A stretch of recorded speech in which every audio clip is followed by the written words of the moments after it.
Assalomu alaykum aziz hamyurtlar. Hozirgi bo'ladigan mavzu bu bosh aylanishlari to'g'risida bo'ladi. Endi bosh aylanishga sabab bo'ladigan kasalliklar juda ham ko'p. Turli-tuman omillar sabab bo'ladi bosh aylanishga. Ular diagnostikasi har xil, davolash metodikalari har xil, profilaktikasi, bularning hammasi bir-biridan farq qilgani uchun alohida tushuntirib berishga harakat qilaman. Hozirgi bo'ladigan mavzu bu vertebral bazillar yetishmovchilik to'g'risida bo'ladi. Vertebral bazillarning недостаточности ruschasiga VBN deyiladi, o'zbekchasiga vertebral bazillar yetishmovchilik deyiladi. Bu holatda ham kuchli bosh aylanish kuzatiladi. Boshda ichida shovqin kuzatiladi. Yuzda, qo'l oyoqda bir tomonlama uyushish, karaxtlik, o'ziga bo'ysunmaslik, shunga o'xshagan holatlar kuzatiladi. Ko'zda oldida tuman bo'lib ketishi, ko'zni bir ko'rmay qolishi, boya oldindan narsani ko'rmay qolyapman deyishi. Undan keyin yurganimda gandiraklash, chayqalish bo'lyapti. Ko'z oldimda murashki, ya'ni boyagi qoramtir dog'lar paydo bo'lyapti deyishi. Aynan mana shu kasallikda kuzatiladi. Ularga qo'shimcha endi boshim bir tomonga og'ib ketyapti, boshim xuddi oqib ketayotgandek bo'lyapti degan shikoyatlar bo'ladi.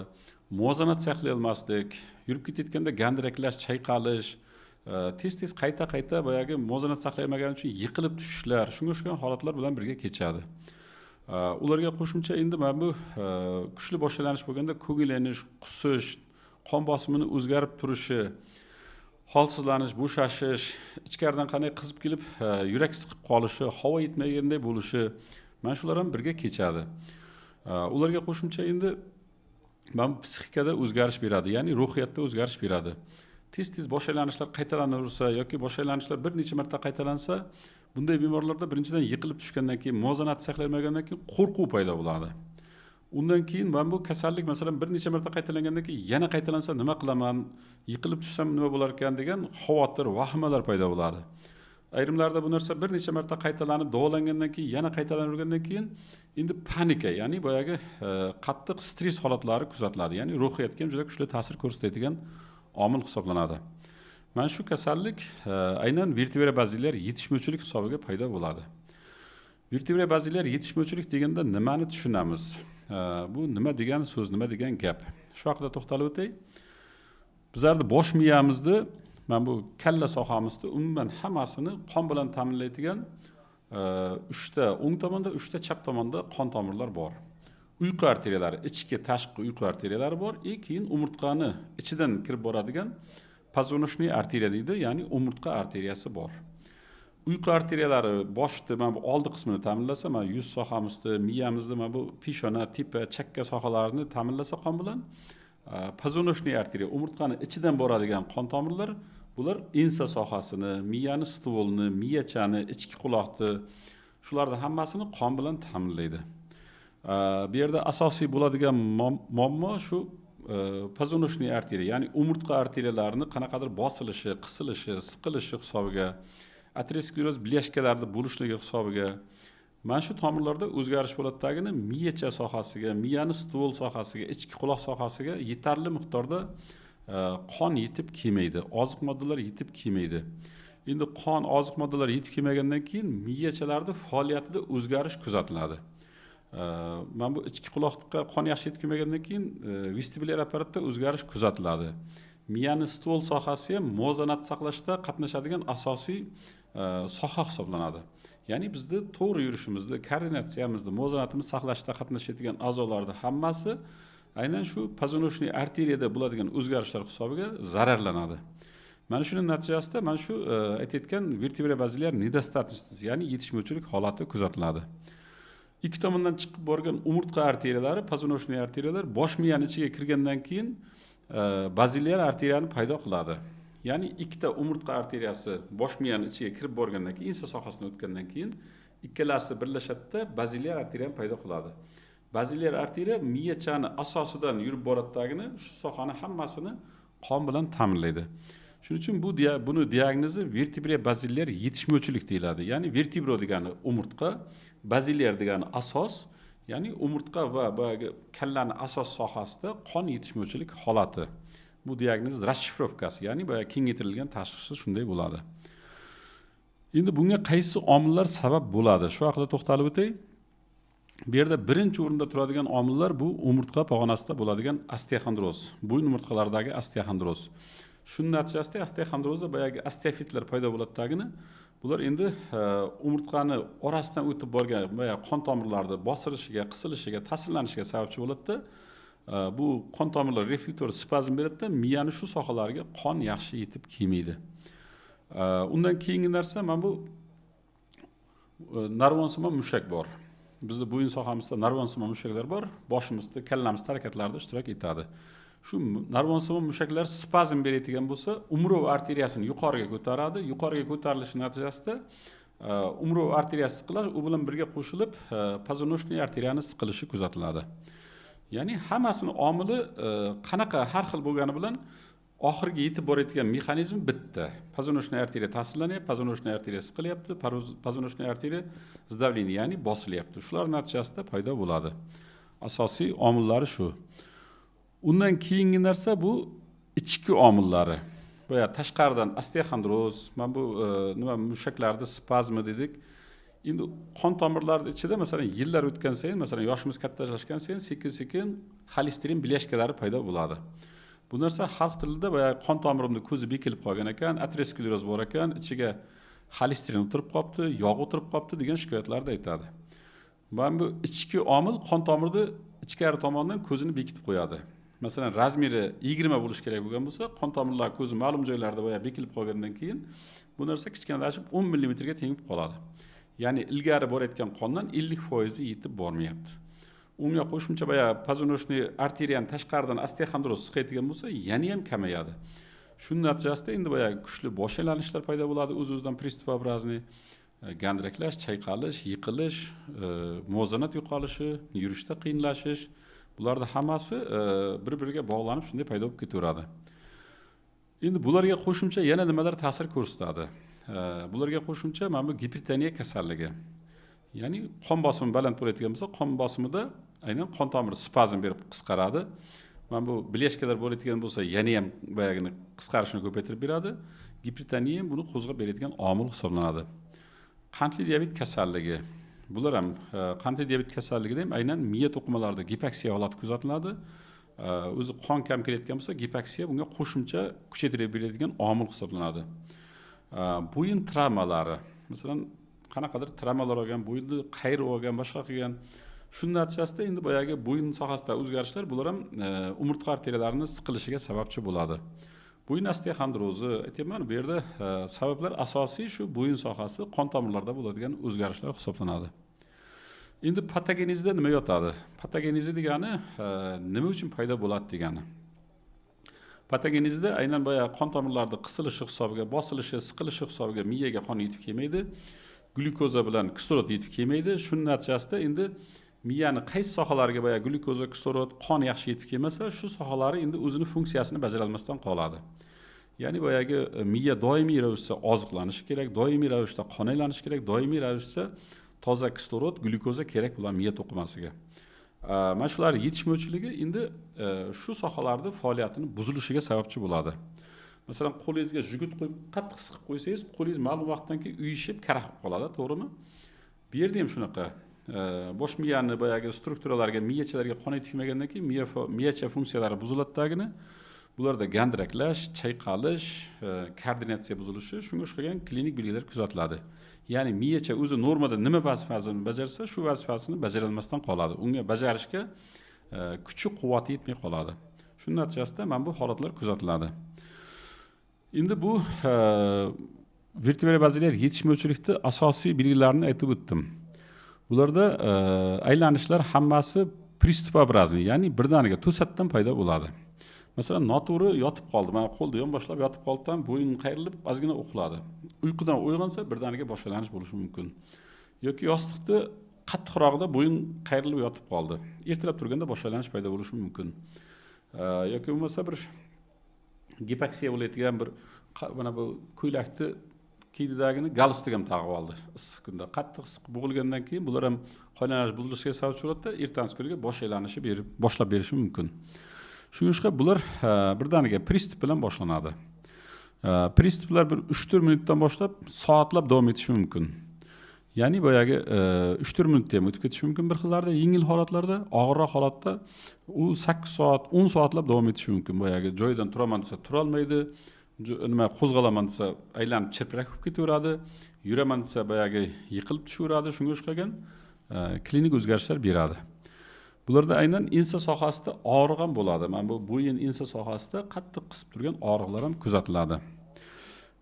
Endi ko'pincha shunday bosh aylanishlar aytgandan keyin yoki bir kasal aytgandan keyin meni kasalim bilan bir xil ekan, doktor, mana shu kasallik bo'lyapti menda deydi-da. Endi bosh aylanishga sabab bo'ladigan shunga o'xshash simptomlar juda ko'p. Birinchisi meniriya sindromi bor. Vestibulopatiyalar o'zi bor, ya'ni vestibulyar apparatga qon yaxshi yetib kelmasligi, pozitsion bosh aylanishlar bor, unga o'xshagan kasalliklar bor. Rassiyniy skleroz deydi, miya to'qimalari degeneratsiyasi bor, Miner sindromi bor, sindrom pozonochniy arteriya bor, miyachada bo'ladigan insult holatlari, miyachani degeneratsiyasi, bularni hammasi bosh aylanish beradi. Ya'ni boya miyachalarda qanaqadir o'zgarish paydo bo'ldimi, bosh aylanish beraveradi. Vestibulyar apparatda o'zgarish paydo bo'ldimi, bosh aylanish beradi. Miyani mana peshona qismiga keladigan neyronlarda boya yo'llarda rassiyniy skleroz, degeneratsiyalarda o'zgarish bo'ldimi, bular ham bosh aylanish beradi. Endi bu yerda bir ikkita farqlaydigan belgilari bor. Nistagmlar bor. Men bemornikini ko'rganimizda, ko'zini mana ikki tomonga harakat qilib ko'rganimizda nistagm bormi, yo'qmi? Shu narsaga qaraladi. Nistagmda turiga qaraladi. Milka razmashitdi deydi, krupna razmashitdi deydi, shunday nistagm turlari bor. Adenokinez degan diagnostika bor, ularga qaraladi. Koordinatsion probalar bor, Romberg holatida turish, shunga o'xshagan narsalarga qaraladi. Reflekslarni o'zgarishlariga qaraladi. Insa sohasida mushaklarda spazm bormi, yo'qmi, bularga qaraladi. O'zini maxsus tekshirib ko'radigan proba nimalari bor, diagnostikalari bor. Bularning hammasi jamlanib, undan keyin diagnoz qo'yiladi. Masalan, vestibulopatiyalardagi bir marta bosh aylanish paydo bo'lsa, asosan bir tomonlama aylanish kuzatiladi. Qaysi tomondagi masalan vestibulyar apparat zararlangan bo'lsa, shu tomonga qaraganda aylanish kuzatiladi. Vertebra bazalari yetishmovchilikda bo'layotgan bo'lsa, u yonboshga qarasangiz ham, bu yonboshga qarasangiz ham aylanishlar beraveradi. Nistagmlar ham shunga yarasha, gorizontal, vertikal nistagmlar deydi, ularni kuzatish kerak bo'ladi. Rassiyniy skleroz bo'layotgan bo'lsa, masalan, peshona sohasiga kelayotgan neyronlar zararlanish bo'layotgan bo'lsa, bularga qo'shimcha masalan ochchago'y simptomatika deydi, miya belgilari bo'ladi, nutqda o'zgarishlar bo'ladi, mana bu fikrlashda, ongida, xotirasida o'zgarishlar bo'ladi. Astaziya, abaziya deydi, boyagi o'rnidan turib o'tkazib qo'ysangiz ham boshqa tomonga ketib qolaveradi. Shunga o'xshagan o'zgarishlar bilan bir-biridan farqlanadi. Ya'ni boyagi bosh aylanishga sabab bo'ladigan kasalliklar juda ko'p dedim-ku. Shundan endi qaysi bo'layotgan bo'lsa, o'zini alohida davolash choralari bor. Vestibulopatiyalardagi boshqa, neyrodegenerativ kasalliklardagi boshqacha davolanadi yoki miyachada insult bo'lsa, uni davosi umuman boshqacha bo'ladi. Shundan bir-biridan ular farqlanib ketaveradi. Endi bemorni ko'rganimizda shu bir tomonlama uyushish bo'lyapti, bosh aylanish bo'lyapti, gandraklash bo'lyapti, boya xurujsimon o'z-o'zidan birdaniga boshlanishlar bo'lyapti. Bir tomonlama nimalar kuzatilyapti, uyushishlar. Ko'zim ko'rmay qolyapti, boshqa hamma shikoyatlar shunga o'xshayapti. Unday holatda biz nima qilamiz? Unday holatda birinchi o'rinda bemorni tekshirib ko'rish kerak bo'ladi. Bosh miyaga keladigan qon tomirlarini dopplerografiya qilib tekshirib ko'rish kerak bo'ladi. Dopplerografiya qilib tekshirib ko'rganda qon tomirlaridagi o'zgarishlarga qaraladi. Ko'pincha qon tomirlarda masalan turli tuman izgiblar kuzatamiz yoki isabrazniy o'zgarishlarni kuzatamiz. Normada o'zi to'g'ri chiqib kelayotgan bo'lsa, u isabrazniy o'zgarishlar bergan bo'lishi mumkin. Qon tomirlar ko'zning ichi bekilib qolganmi, yo'qmi, u narsani kuzatamiz. Shunga o'xshab bo'yin sohasidagi mana bosh miyaga kelayotgan qon tomirlarida dopplerografiyasi kerak bo'ladi. Birinchi narsa. Undan keyingi kerak bo'ladigan narsa bu bosh miyani MSKT angiografiya yoki MRT angiografiya qilib tekshirib ko'rish kerak bo'ladi. Miya qon tomirlarini. Bu yerda endi qon tomirlaridagi o'zgarishlar ko'riladi. Masalan, qon tomirlarida ko'zi bekilib qolganmi, yo'qmi, stent qilish kerakmi, yo'qmi, shunga o'xshagan narsalar uchun ko'riladi. Yoki qon tomirlarida zararlanish darajasi qanday bo'lyapti, shu narsalar hammasi diagnostika qilish uchun tekshirib ko'rish kerak bo'ladi. Endi bular hammasini tekshirib aniqladik. Qo'shimchasiga qon bosimi o'lchanadi, qonni quyuqligi, ya'ni kilogramma ko'riladi, qand miqdori ko'riladi. Shunga o'xshab o'zgarishlarda hammasi tekshirib ko'riladi. Undan keyin bu tashxis qo'yiladigan bo'lsa, vertebra bazalari yetishmovchilik tashxisi qo'yiladigan bo'lsa, mana VBN tashxisi qo'yilsa, bu yerda birinchi narsa e'tibor qaratishimiz kerak bo'lgan narsa, mana bu dori-darmon emas bu yerda. Birinchi e'tibor qilishimiz kerak bo'lgan narsa Nima faktor buni qon tomirlarida bekilishiga, bosh miyaga qon olib kelmaslikka sababchi bo'lyapti? Asosiy qismi deyarli bir 85-90% bu umurtqa sohasidagi o'zgarishlar. Osteoxondroz dedik, boyagi listnichniy mishsalarning ko'tarilib qolishi, bo'yin travmalari hisobiga bo'layotgan bo'lsa, qon tomirda nima bosyapti? Shu qon tomirda mana bosayotgan faktorni birinchi o'rinda yo'qotish kerak bo'ladi. Ya'ni osteoxondroz hisobiga bo'layotgan bo'lsa, bularga post-izometrik relaksatsiya, bo'yin sohasiga massaj, elektroforez, bo'yin sohasiga UVC qilishlik, LFK shular tavsiya qilinadi. Sababi mana bu uyingizga kelayotgan shlangi qayrilib bukilib qoldi-da. Siz endi bu yoqda hamma narsa qilmoqchisizda, boyagi bukilgan shlangidan qon nima o'tmayapti, suv o'tmayapti. Birinchi o'rinda qiladigan narsangiz shu shlangi masalan buklanib qolgan bo'lsa, shlangini to'g'rilab olish kerak bo'ladi-yu. Bu yerda mexanizmi shu. Birinchi o'rinda bo'ladigan narsa bu pozonoshniy arteriyani masalan ochish kerak bo'ladi. Bular endi manual terapiya, massaj, fizioterapiya shularga o'xshagan metodlar bilan qilinadi. Birinchi o'rinda bu yerda dori turmaydi. Mana bu yerda post-izometrik relaksatsiya metodikasi ko'rsatilyapti. O'zi internetda qarasangiz ham juda ko'p bu haqida videolar bor. Shular bo'yicha qilishingiz mumkin. Post-izometrik relaksatsiya. Undan keyin kerak bo'layotgani bu massaj kerak bo'ladi. Bo'yin, ensa, bosh sohasiga yumshatuvchi relaksatsiya massajlar kerak bo'ladi. Iloji bo'lsa bemorni o'tirgan holatda massaj qilinadi. Chunki yotgan holatda qilayotgan bo'lsa, o'zi boyagi nito yotgan orqasidan pozonoshnik siqilib qoldi-yu, shunga o'xshab yotgan holatda bo'lsa, bo'yni masalan qancha harakat qilganingiz bilan ozmoz qayrilishi mumkin. Shuning uchun bizlar tavsiya qilamiz, o'tirgan holatda massaj oling degan tavsiyani aytamiz. Aynan shunday holatlarda o'tirgan holatda massaj olinadi. Fizioterapiyalar qilish kerak bo'ladi. Novokein bilan elektroforez, UVC'lar qilinadi bo'yin sohasiga, boya aytgandek. Asosiy maqsad shu pozonoshniy arteriyani yana qaytadan ochib yorishlik. Qon o'tishini yana qaytadan tiklab yorishlik kerak bo'ladi. Birinchi maqsad shu. Undan keyin ikkinchi narsa bu yerda dori-darmonlar. Ko'pincha men kasalliklar aytganda aytaman, birinchi o'rinda dorilar, undan keyin fizioterapiyasini aytaman. Bu yerda naborot teskarisi. Birinchi o'rinda bu boyagi qon tomirlarni ochish uchun massaj, LFK, undan keyin post-izometrik relaksatsiya shu metodlarni qo'llash kerak bo'ladi. Ikkinchi o'rinda dorilar turadi. Chunki men pozonoshniy arteriya bekilib turgandan keyin qancha dori qilsangiz ham, qanaqa dori qilsangiz ham o'tib bormaydi. Chunki boya bekilib turibdi, u aylanib organizmda yuradi, lekin kerakli joyga yetib bormaydi. Shuning uchun birinchi bu, ikkinchi nima turadi? Dorilar turadi.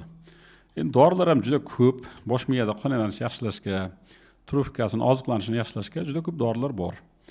Masalan, sitoflavin qilsak bo'ladi, cerebrizin qilsak bo'ladi, mixidol, nirox, dinar, lira degan kapelnitsalar bor. Kavinton bor. Shulardan bittasi tanlanadi, qaysi bo'lsa.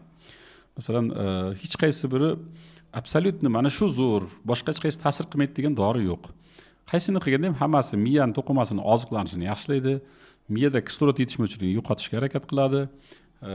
Miya to'qimasini oziqlanishi yaxshilangandan keyin faoliyatini tiklashga yaxshi yordam beradi. Hozir ko'rsatib o'tganim mana sitoflavin degan dori tarkibida yantarni kislota saqlaydi, qahrabo kislotasi deyiladi. Shuni hisobiga bular ham gipoksiyani yaxshi ketkazib beradi. Miyada atiyokni ketkazishga yordam beradi, yantarni kislota borligi uchun. Shuni yaxshi xususiyatlari bor. 100 ml fizrastorga 10 ml kuniga bir mahal kapelnitsa tavsiya qilamiz. 5 kun, 7 kungacha kapelnitsa olishni tavsiya qilamiz. Kuniga bir mahal. Undan keyin ikkinchi dori bu masalan Activigin. Bu ham yaxshi dori. Activigin ham ko'p nazarchini qilamiz, lekin hozirgi vaqtda Activigin topilishi juda qiyin. Bu Rossiyada ishlab chiqariladi, Germaniya texnologiyasi asosida. Endi Activigin 10 ml dan chiqariladi, 5 ampula. Buni ham tavsiya qilamiz. Kuchli pristupobrazniy bosh aylanishlar bo'layotgan bo'lsa, eng yaxshi preparat mana shu Activigin hisoblanadi. Activigin aylanishni yaxshi olib beradi, yaxshi ketkazib beradi. Bu ham 100 ta fizrastorga 10 ml aralashtirib, ultravinni kapelni 3 kun, 5 kun olishni tavsiya qilamiz. Bulardan tashqari qon radiologiyasini yaxshilash uchun Resorbilak degan kapelnitsa bor. Ukrainada chiqariladi, O'zbekistonda ham bor. 200 ml o'zi tayyor rastvor bo'ladi. Ultravinni kapelni olishni tavsiya qilamiz. Unikini ham 5 kun olishni tavsiya qilamiz. Bularga qo'shimcha endi masalan qon tomirlarida yumshatish xususiyatiga ega, bosh miyani oziqlanishini yaxshilashga yordam beradigan Amoron preparatini tavsiya qilamiz. Amaron, Fizan bor, Nikatrop degan dorilar bor. Bular sostavi, tarkibi pirastam bilan sinerezin. 400 milligram pirastam, 25 milligram sinerezin saqlaydi. Rossiyada ishlab chiqariladi Amaron preparati ham. Bu ham yaxshi preparat. Bir tabletkadan 2 mahal ichishlikni tavsiya qilamiz. Amaronni davomiyligi qancha? Davomiyligi bu 3 oy, 4 oylab ichishni tavsiya qilamiz. Sababi qanaqadir bir 10 kun ichida yoki bir 20 kun ichida mana bu yuqoridagi holatlar butunlay bartaraf bo'lib, yaxshi bo'lib ketishmasligi mumkin. Shuning uchun uzoq vaqt ichishga Amaron tavsiya qilamiz. Endi Amaron birinchidan nojo'ya ta'sirlari juda kam. Eng yaxshi tarafi shu. Ikkinchidan narxi ham dostupni, unaqa qimmat emas. 60 ta tabletkasi bo'lsa bir 65-70 ming so'm turadi. 60 ta tabletkasi 1 oyga yetadi. Bularga qo'shimcha endi masalan qonda qand miqdori baland bo'layotgan bo'lsa, sahr bo'layotgan bo'lsa, sahr davolash uchun endokrinolog bilan maslahatlashamiz. Boya aytgandek, gipertoniya kasalligi bo'layotgan bo'lsa, kardiolog bilan maslahatlashamiz. Mana bu gipertoniyani davolash bo'yicha. Shundan qo'shimcha holatlarga qaraladi. Masalan, bir necha marta qaytarildidagi bemorda depressiya holati kuzatilyapti. Unday bemorlarga endi antidepressantlar ham tavsiya qilamiz. Antidepressantlar tavsiya qilganimizda ham holatga qarab, masalan, Sanonol bor, Grandaksin bor, Vinlaxor bor, Fluoxetinlar bor, Prasulpin degani bor. Bu yerda ko'pda Tritiko degani bor, amitriptilin. Bemorning holatiga qaraladi. Neyroleptik kerakmi yoki antidepressant kerakmi yoki anksiolittik kerakmi? Bemorning holatiga qarab tavsiyalar beriladi. Endi buni profilaktikasi qanday bo'ladi? Profilaktikasi mana bu pristup bilan bo'ladigan bosh aylanishlar o'tgandan keyin, yaxshilangandan keyin doimiy LFK bilan shug'ullanib yurishni tavsiya qilamiz.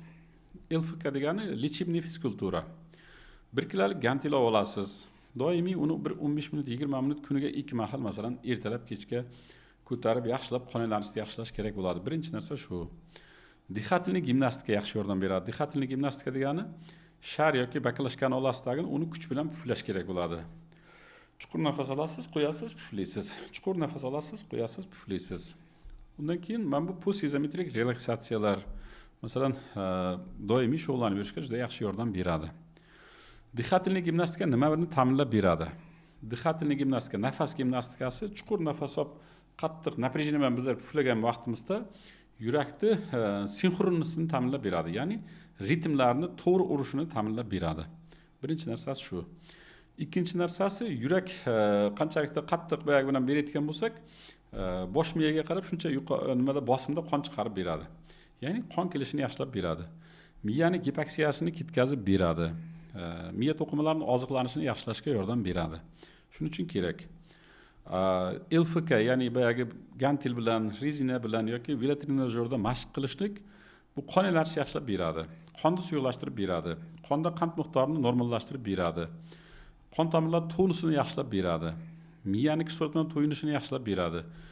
Yurakni baquvvat qilib beradi. Ya'ni yurak bizlar kam harakat bo'layotgan bo'lsak, yurakni o'zi nimasi yo'qolib qoladi.